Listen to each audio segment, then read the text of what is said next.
Salam.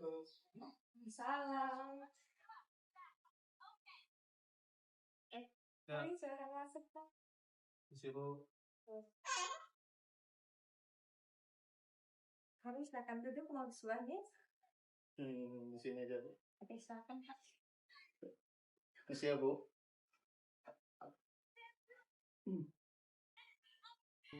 Oke, bagaimana duduknya? Apakah sudah nyaman Pak? Sudah, Bu. Oke, sebelumnya perkenalkan nama saya Jessica Indrani. Di sini saya sebagai konselor dengan Bapak siapa? Tony, Bu. Dengan Bapak Tony. Ya. Oke. Sebelumnya saya ucapkan banyak terima kasih kepada Bapak karena sudah bersedia hadir di ruangan konseling saya pada pagi hari ini. Bagaimana kabar Bapak hari ini? Alhamdulillah baik, Bu. Alhamdulillah baik. Ya. Nah, sebelumnya Bapak ini dari mana? Oh, kebetulan saya dari Delhi. Bentar dari kantor, terus pulang, terus langsung ke sini. Oh, langsung. Bagaimana perjalanannya tadi? Alhamdulillah, aman-aman aja, Bu. Nggak ada kena macet. Oke, baiklah Pak. Sebelum kita melanjutkan sesi konseling kita pada pagi hari ini, terlebih dahulu kita berdoa dulu. Oke, berdoa mulai. Berdoa selesai. Nah, sebelumnya apakah Bapak sudah pernah mengikuti proses konseling? Yang seperti ini belum pernah, Bu. Ini pertama kali. Pertama ya, itu kan pengalaman baru bagi Bapak Ya, nih. palingan curhat sama teman-teman. Nah, kalau untuk langsung ke konseling kayak gini baru. Iya, baru banget nih Iya. buat Bapak. Mungkin Bapak dapat rekomendasi konseling ini dari siapa? Ya, dapat itu dari temen sih, karena saya cerita-cerita di kantor kan, terus saya cerita-cerita, jadi apa persoalan pribadi, persoalan di lingkungan tempat tinggal, jadi beliau rekomendasikan buat ikut konseling ke Bu Jessica ya. Ya. Jadi saya dapat kontak dan alamat ibu tuh dari teman kerja. Oh, berarti direkomendasikan oleh teman. Iya, Bu. Oke, sebelumnya kan karena Bapak ini baru pertama kali mengikuti sesi konseling. Nah, di sini sedikit saya jelaskan kembali. Jadi prosesi konseling itu ialah satu pengentasan masalah yang dilakukan oleh konselor kepada kliennya, yang tujuannya untuk menyelesaikan masalah yang dialami oleh klien. Nah, di sini saya sebagai konselor dan Bapak sendiri sebagai konselingnya. Nah, di sini Bapak tidak perlu takut nih untuk menceritakan semua masalah yang Bapak alami dan tidak ada yang harus Bapak tutup-tutupi, karena semua masalah yang bersifat pribadi yang Bapak alami tidak akan keluar dari ruangan kita pada saat hari ini. Jadi Bapak tidak perlu takut nih untuk menceritakan semua masalah yang Bapak alami. Nah, di sini Bapak bisa menceritakan semua masalah Bapak itu secara detail. Apakah Bapak sudah paham atau ada yang mau ditanyakan? Mungkin langsung ke pembicaraan aja ya. Tampaknya Bapak sudah tidak sabar nih untuk menceritakan masalah yang Bapak alami. Nah, bagaimana perasaan Bapak pada hari ini?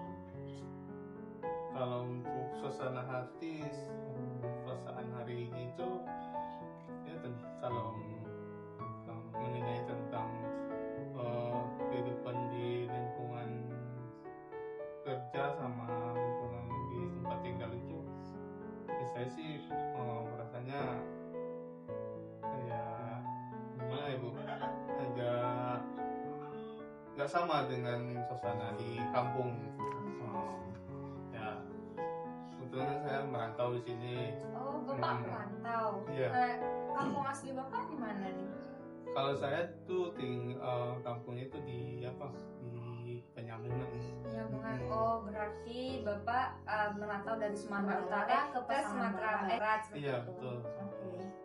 Jadi sekitar tahun 2017-18 itu saya ditempatkan kerja di Sumatera Barat dan di tempatnya itu di Pasaman Barat.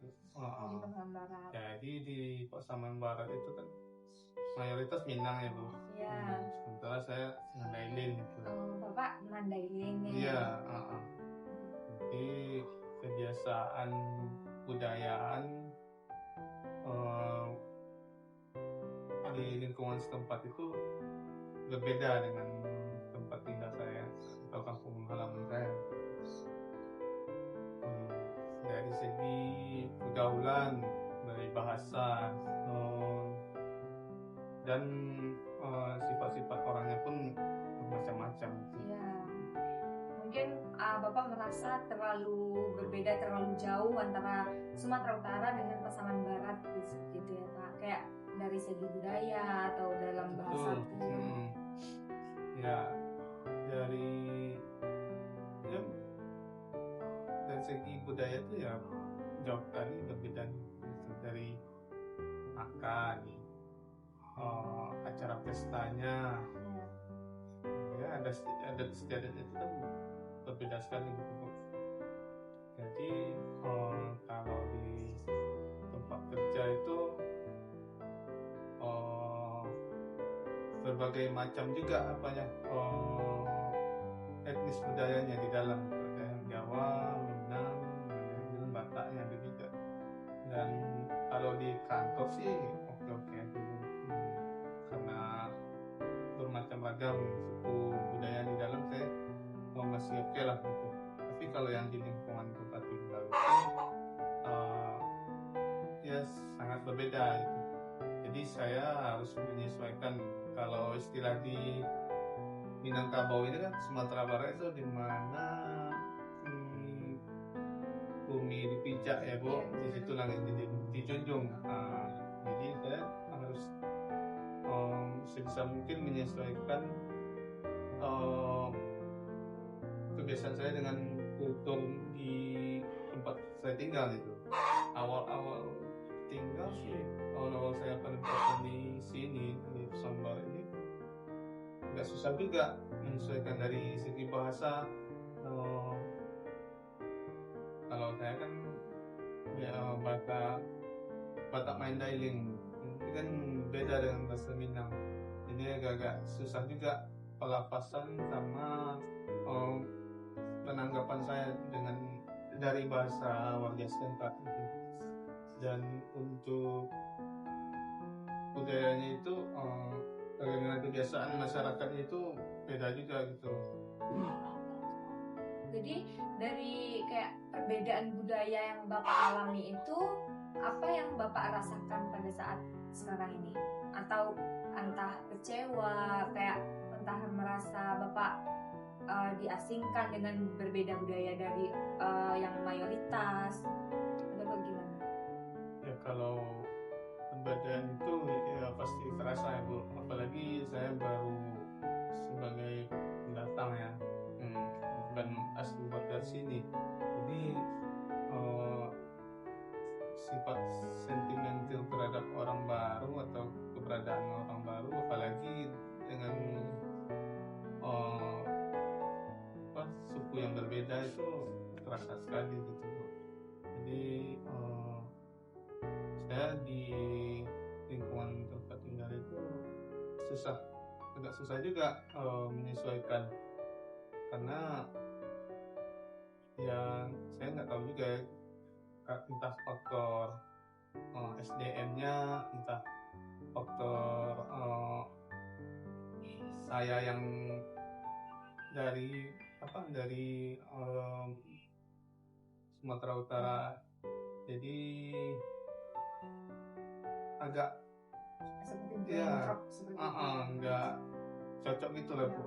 Makanya kalau dari Mandailing itu, dari Sumatera Utara itu kan, dari cara berbicara aja udah kayak orang mau berantem gitu Bu.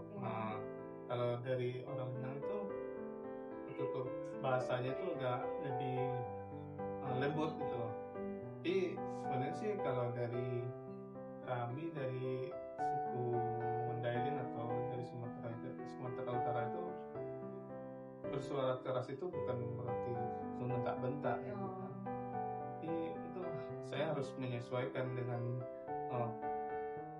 bahasa orang di sini biar nggak orang-orang sini nggak tersinggung gitu.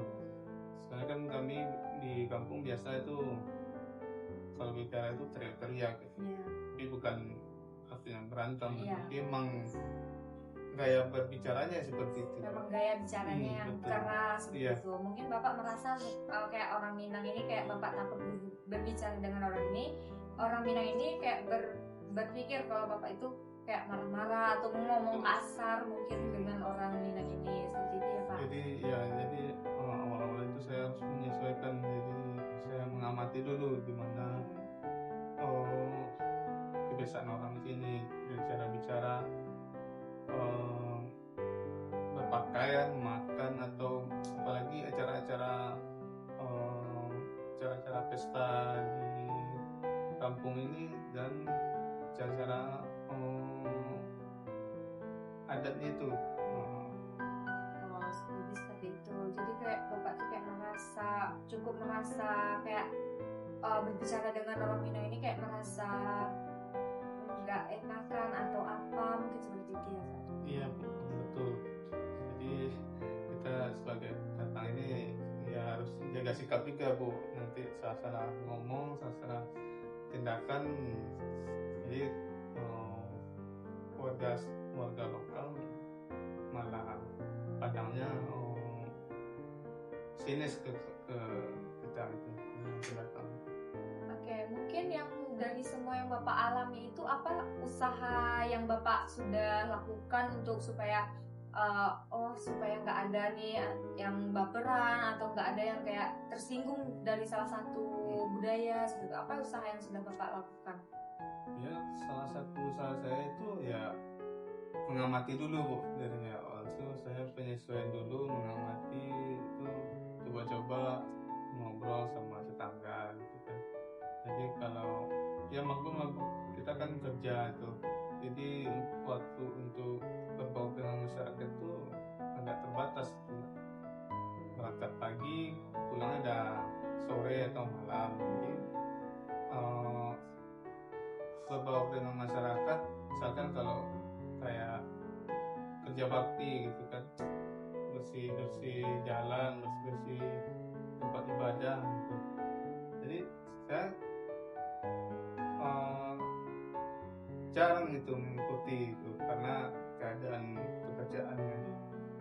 Jadi saya takut juga nanti kalau saya keseringan nggak ikut, nanti saya dikucilkan di tempat tinggal. Jadi usaha saya ya itu akan malam pulang kerja itu ya paling nongkrong di warung, ngobrol dulu, jadi sambil memperkenalkan diri, saya berasal dari mana, saya kerja di sini, ini kesibukan ini.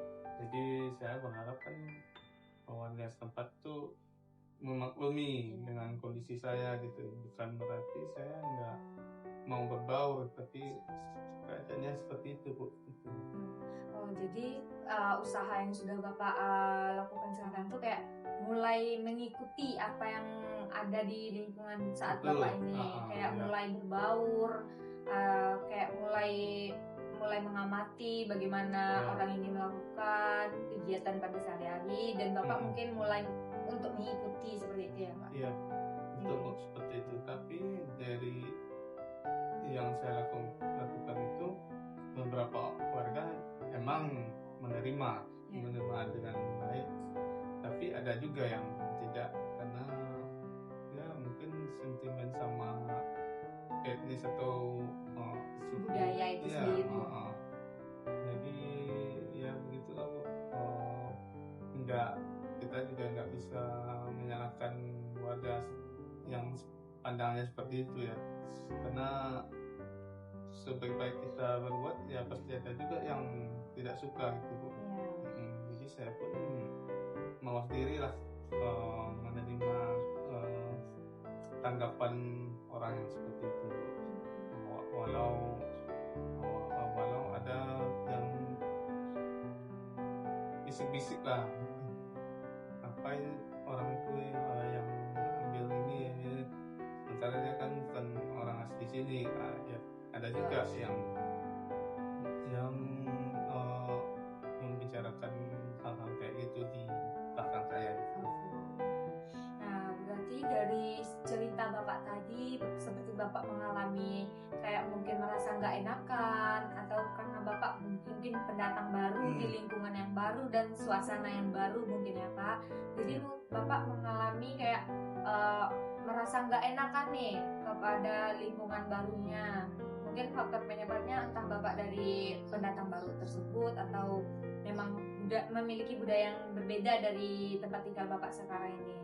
Dan usaha yang sudah Bapak jalani seperti yang Bapak bilang tadi, kayak sudah mulai mengamati, sudah mulai ingin berbaur dan bergaul dengan lingkungan saat Bapak sekarang ini, seperti itu ya Pak? Iya betul Bu. Nah mungkin dari cerita Bapak itu mungkin Bapak lebih mengikuti yang seperti Bapak bilang tadi, usaha Bapak itu mungkin lebih mengusahakan lagi untuk lebih bergaul dengan lingkungan, mungkin entah mulai dari yang kecil-kecil seperti mulai ikut gotong royong, entah itu Bapak mengikuti kegiatan kampung itu seperti kegiatan budaya-budayanya, mungkin Bapak mulai ikut gabung dengan orang itu supaya nanti tidak ada yang merasa dibeda-bedakan, entah dia dari Sumatera Barat, entah dia nanti dari Sumatera Utara, entah dia dari budaya mana, agar di satu lingkungan itu tidak ada yang merasa, entah itu merasa dibully, entah itu merasa dikucilkan satu sama lain, seperti itu. Iya, yang ya siapa juga yang nggak mau ikut berpartisipasi di kegiatan di kampung Bu. Karena kan di daerah saya pun seperti itu, daerah asal saya juga cepat bergotong royong itu harus dilestarikan, itu harus diikuti, karena kalau nggak diikuti ya kita bakalan dikucilkan. Itu ada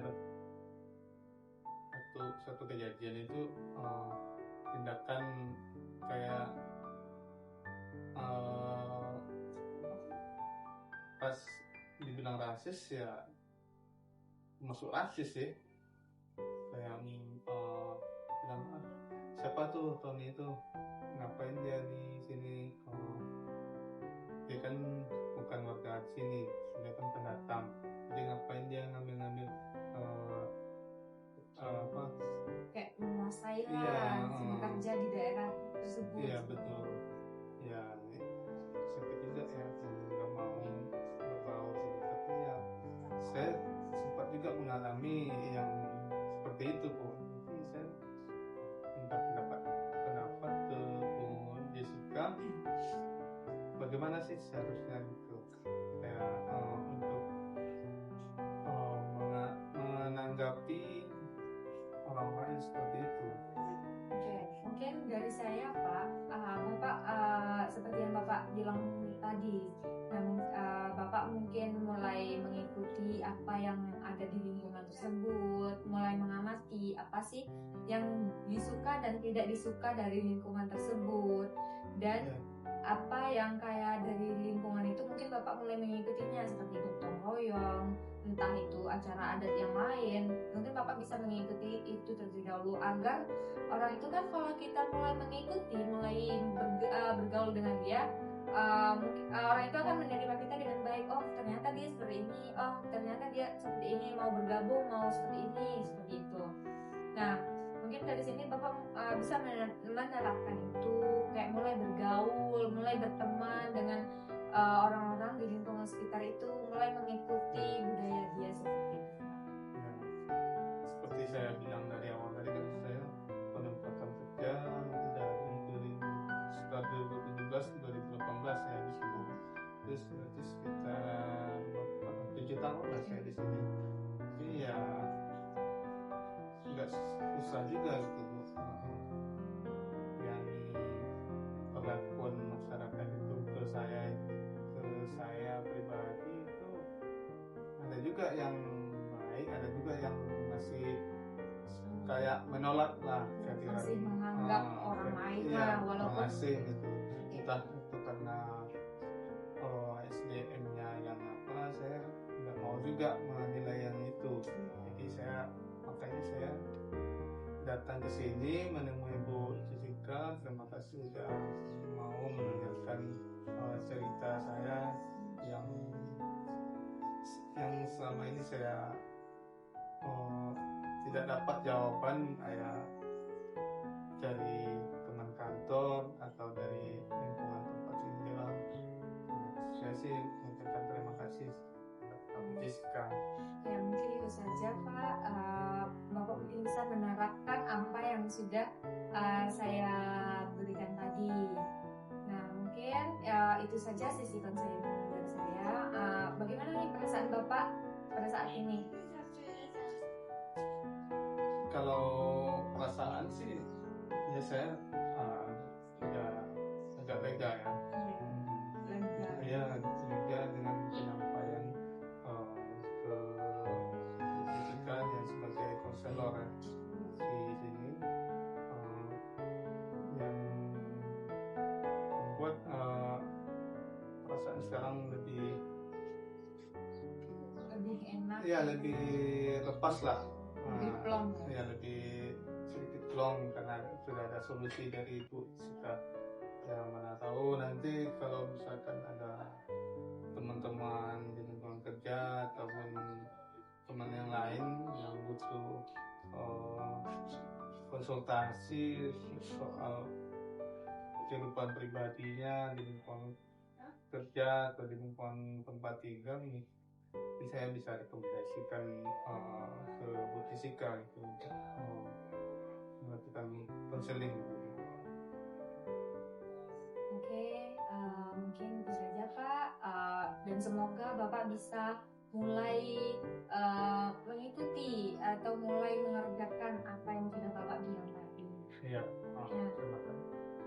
Karena tadi kita mengawalinya dengan doa Pak, mungkin jadi kita juga akan mengakhirinya dengan doa. Biar sesi konseling kita ini lancar.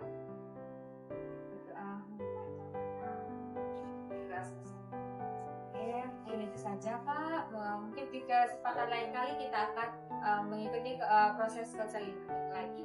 Ini terima kasih Pak sudah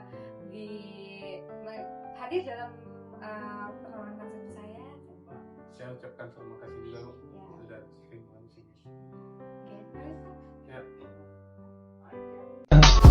I just had to let you know you're